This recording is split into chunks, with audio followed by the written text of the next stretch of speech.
Shifokor qizlar, jamiyat sizni kutmoqda. Hurmatli bo'lajak shifokor qizlar, jamiyatimiz uchun juda muhim bir haqiqatni ochiq aytish vaqti keldi. Ko'pchilikda noto'g'ri tushuncha bor. Agar shifokor ayol bo'lsa, albatta ginekolog bo'lishi kerak. Aslida esa tibbiyotda ayollar uchun mos va ayni paytda jamiyatda o'ta zarur bo'lgan mutaxassisliklar juda ko'p.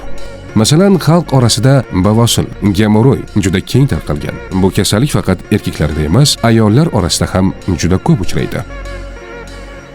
Ayollar va qizlar ayol proktolog topa olmay qiynalmoqda. Hayot sababli ular erkak shifokorga murojaat qilishdan tortinadi. Natijada kasallik o'z vaqtida aniqlanmaydi va bemorning azob-uqubati yanada kuchayadi.